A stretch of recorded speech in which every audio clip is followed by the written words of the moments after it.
மாறாவின் பணம் சேனலுக்கு உங்கள் அனைவரையும் வரவேற்கிறேன். ஒரு வழியா ஐடிசி ஹோட்டலு ஷேர் தனியா பிரிஞ்சு மார்க்கெட்ல லிஸ்ட்டும் ஆயிடுச்சு. இன்னைக்கு ஓப்பனிங்ல பார்த்தீங்கன்னாக்கா கிட்டத்தட்ட 180ல இருந்து 170 இந்த ரேஞ்சில தான் மூவ்மெண்ட் இருக்கு. இந்த வீக் முடியறதுக்குள்ள இதோட ஃபைனல் ரேட் என்னங்கிறது தெரிஞ்சிடும். தெரிஞ்சதுக்கு அப்புறம் மறுபடியும் இது கீழே இறங்கும். காரணம் பிஏடி வித்துருவான். பிரிட்டிஷ் அமெரிக்கன் டொபாக்கோ அவன் வித்துருவான். அவன் விற்றதுக்கப்புறம் எகெயின் இதோட மார்க்கெட் இறங்கும். அந்த நேரத்தில் நம்ம 1 2ன்னு வாங்கினோம்னாக்கா அதுக்கப்புறம் மறுபடியும் ஹோட்டல் பிக்கப் ஆகும்போது இந்த மார்க்கெட்டோட ரேட்டு ஏறதுக்கான வாய்ப்பு இருக்குது. அதே நேரம் ஐடிசி இன்னைக்கு கிட்டத்தட்ட பார்த்தீங்கன்னாக்கா 430, என்னோட ஆவரேஜே 440, அதிலேருந்து 10 ரூபா இறங்கி 430ல் இருக்குது. ஆனால் இன்னைக்கு வரைக்கும் டிவிடெண்டாகவே நான் ஒரு 600 ரூபாய் கிட்ட வாங்கிட்டேன். ஐடிசி ஹோட்டலு 170 ரூபாய் கிடச்சிது. அப்படி பார்த்தாலும் 10க்கு 1னாக்கா 10 ரூபான்னு சேர்ந்துட்டா கூட எனக்கு கிட்டத்தட்ட 70 ரூபா, அப்படின்னா 7 ரூபா எக்ஸ்ட்ரா லாபம் தான். ஸோ ஐடிசி வாங்கினதுல எனக்கு எந்த விதமான லாஸுமே கிடையாது. எல்லா விதத்துலையும் எனக்கு லாபம் மட்டும்தான். இந்த மாதிரி ஸ்டாக்லாம் ரொம்ப ரேராக தான் கிடைக்கும். எனக்கும் ஒரு வழியாக கிடைச்சிது. இன்னைக்கு என்னுடைய பிறந்த நாளான 29 ஜனவரி அன்னைக்கு நான் டேட்டாமேட்டிக்ஸ் அப்படிங்கிற கம்பெனியோட ஷேரை வாங்கியிருக்கேன். 3 ஷேர் வாங்கியிருக்கேன். டேட்டாமேட்டிக்ஸில் 3 ஷேர் வாங்கியிருக்கேன். At the same time Indian Oil கார்பரேஷனில் ஒரு 9 ஷேர் வாங்கியிருக்கேன். என்னடா இவன் 2 3ன்னு சொல்லணேன்னு பார்க்குறீங்களா? நான் 1 2 தாங்க மேக்ஸிமம் வாங்குவேன். என்னோட போர்ட்ஃபோலியோ நான் ஃபாலோ பண்ணுறதே அப்படி தான். ஆக்சுவலாக நான் வந்து பிஜி இன்வெண்ட் தான் இந்த மாதிரி டைமில் நிறையா வாங்கி போடுவேன். இன்றைக்கி ரேட்டும் கம்மியாக இருக்குது, அதே நேரம் டிவிடெண்டும் கொடுத்துருக்கான். பட் இருந்தாலும் அந்த ஸ்டாக் ரொம்ப கீழே போய்கிட்டு இருக்கு. அப்டேட் எதுவும் வரல. அப்படிங்கிறதுனால பிஜி இன்வெண்ட்டை வாங்காமல் இந்தியன் ஆயில் கார்பரேஷன் ஒரு ஸ்ட்ராங்கான கம்பெனி வாங்குவோமே அப்படின்னு இந்தியன் ஆயில் கார்பரேஷனை வாங்கி வச்சுருக்கேன். அடுத்த news, doctor Reddy. Doctor Reddy அடி வெளுன்னு வெளுத்துக்கிட்டு இருக்கு. காரணம் என்னன்னு பார்த்தீங்கன்னாக்கா, இப்போ ரீசெண்டாக வந்து Q3 ரிசல்ட்டில் ஒரு நல்ல ப்ராஃபிட்டில் இருந்தாலும் அவங்களுடைய ஆர்என்டியில் ஏதோ ஒரு சின்ன ஃபெயிலியர். அதனால் இந்த மார்க்கெட் என்ன ஆகும் அப்படின்னு தெரியாமல் எல்லாரும் வித்துட்டு இருக்காங்க. அதனால் இறங்குற இறக்கம் தானே தவிர இது ஒன்றும் பெரிய பிரச்சனை கிடையாது அப்படிங்கிற மாதிரி தான் நியூஸ் வந்துக்கிட்டு இருக்கு. அதனால் இன்றைக்கி மார்க்கெட் ரேட்டு கிட்டத்தட்ட 1180, 1200 வச்சுக்கலாம், 1400லேருந்து 1200க்கு இறங்கியிருக்கு. இந்த மாதிரி டைமில் நாம் இதுலேயும் 1 2ன்னு கன்சிடர் பண்ணோம்னாக்கா அதுவும் ஒரு நல்ல பெனிஃபிட்டில் நிற்கிறதுக்கான வாய்ப்பு இருக்கும். ஆர்டிஎன் பவர் இந்த Q3ல் 9% டவுனான ரிட்டர்ன் தான் கொடுத்துருக்காங்க அப்படிங்கிற மாதிரி Q3 ரிசல்ட்டை கொடுத்துட்டாங்க.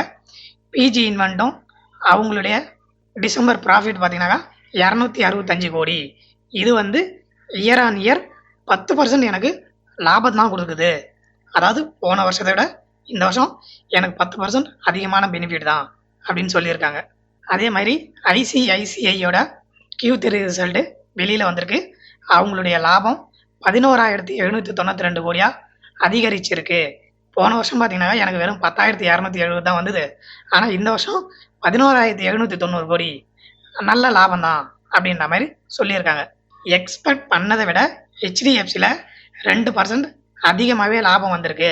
கிட்டத்தட்ட 16,700 கோடி எனக்கு லாபம் வந்திருக்கு அது அப்படின்னு அவங்களும் நியூஸ் கொடுத்துருக்காங்க. அந்த நியூஸுக்கு அப்புறம் மார்க்கெட்டும் விலை ஏறி தான் இப்போது ரன் ஆகிக்கிட்டு இருக்கு. ஆர்பிஎல் பேங்கோட நிகர வட்டிக்கும் வாங்கியிருக்கிற வட்டிக்கும் இடையே நிறைய கன்ஃபியூஷன் இருக்குது அப்படின்ற மாதிரி இந்த Q3 ரிசல்ட்டில் சொல்லியிருந்தாங்க. அதனால் 3% அவங்களோட மார்க்கெட் அதிகமாகி 1585 கோடியாக அதிகமாகிருக்கு. இது அவங்களோட இருப்பு தொகை. ஓகேங்களா? இது வந்து 2024-25 நிகர லாபம் 86% இறங்கி வெறும் 32 கோடி தான் அப்படின்னு சொல்லியிருக்காங்க. அதுவே போன வருஷம் இதே டைமில் பார்த்தீங்கன்னாக்கா 233 கோடி ப்ராஃபிட் கொடுத்த அதே குவார்ட்டர் ரிசல்ட்டு 2024-25 வெறும் 32 கோடி தான் குவார்ட்டர் ரிசல்ட்டு வந்திருக்கு. ஸோ இதனால தான் ஆர்பிஎல் பேங்கோட ஸ்டாக்கோட விலை ரொம்ப டவுனில் இருக்குது. வெயிட் பண்ணி பார்ப்போம். வேறு ஏதாவது ஒரு நல்ல சப்போர்ட் எடுத்தாங்கனாக்கா அந்த டைமில் ஒரு நல்ல பெனிஃபிட் கிடைக்கிறதுக்கான வாய்ப்பு இருக்கும். இந்த மார்க்கெட் ஃபாலில் நான் எந்தெந்த ஸ்டாக்கை வாங்குவேன் அப்படின்னு பார்த்தீங்கன்னாக்கா, டாடா மோட்டார்ஸ், முடிஞ்சால் டாக்டர் ரெட்டி. ஏன்னா அது ரேட் அதிகம். டாடா மோட்டாரும் ரேட் அதிகம் தான், இருந்தாலும் இதுலேயும் அதுலேயும் பார்ப்பேன். நிறையா வாங்கணும், அதாவது ஒரு 4-5 ஸ்டாக்காக வாங்கணும்னு பார்த்தாக்கா என்னென்ன வாங்கலாம்? ஐடிசி. ஐடிசி ஹோட்டல் வெயிட் பண்ணணும். அவசரப்படக்கூடாது. ஐடிசி வாங்கலாம். ஏன்னா ஐடிசி ஹோட்டல் பிரிஞ்சிடுச்சு. மார்க்கெட்டில் அனௌன்ஸ் வந்துருச்சு. ஐடிசி ஹோட்டல் ஸ்டாக்கை பிஏடி விற்றுட்டு மறுபடியும் அந்த அமௌண்ட்டை எடுத்துன்னு வந்து ஐடிசி உள்ளே தான் போடுவான். அப்போ ஐடிசி விலை ஏறிடும். அப்படி ஏறதுக்கு முன்னாடி நான் வாங்கணும்னு பார்த்தாக்கா ஐடிசி வாங்குவேன், பிஜி இன்வென்ட் வாங்குவேன். கொஞ்சம் அதிகமான அமௌண்ட் இருந்தனாக்கா டாடா மோட்டர் வாங்குவேன், டாக்டர் ரெட்டி வாங்குவேன். இந்த 4 தான் இப்போதைக்கு என்னோட போர்ட்ஃபோலியோவில் நான் மேஜராக பார்ப்பேன். நீங்கள் உடனே கேட்கலாம், அப்புறம் ஏன்டா இந்தியன் ஆயில் கார்பரேஷன் வாங்கினேன், ஐடிசி வாங்கியிருக்கலாமேன்னு கேட்பீங்க. ஐடிசி இப்போ தான் பிரிஞ்சிருக்கு, ஒரு 2 நாள் பொறுத்து பார்க்கலாம் அப்படின்னு ஒரு plan. Plus Indian oil corporation எனக்கு ஒரு ரவுண்ட் ஆஃப் ஆகாமல் இருந்தது. அந்த ஒரு காரணத்தினால தான் இந்தியன் ஆயில் கார்பரேஷனில் கொஞ்சம் ஸ்டாக்கை வாங்கினேன். அதே மாதிரி போர்ட் மீட்டிங்கும் 2 நாளைக்கு முன்னாடி தான் இந்தியன் ஆயில் கார்பரேஷனில் நடந்திருக்கு. ஓகே, இப்போ என்னென்ன போர்ட் மீட்டிங் நடந்திருக்கு அப்படிங்கிறத பார்த்துலாம். இந்தியன் ஆயில் கார்பரேஷனும் டாடா ஸ்டீலும் 27ஆம் தேதி போர்ட் மீட்டிங்கை முடிச்சிருக்காங்க. பிஹெச்இஎல் 28ஆம் தேதி, அதாவது நேற்று போர்ட் மீட்டிங்கை முடிச்சிட்டாங்க. டாடா மோட்டார் இன்னைக்கு போர்ட் மீட்டிங்கை நடத்துகிறாங்க. பிஇஎல் நாளைக்கு போர்ட் மீட்டிங், ஓஎன்ஜிசி நாளான்னைக்கு போர்ட் மீட்டிங். ஸோ இவங்க எல்லாருமே போர்ட் மீட்டிங்கை முடிச்சுட்டு ஏதாவது ஒரு நியூஸ் கொடுக்குறதுக்கோ இல்லை வந்து ஏதாவது ஒரு டிவிடெண்ட் அனௌன்ஸ் பண்ணுறதுக்கோ வாய்ப்புகள் இருக்குது.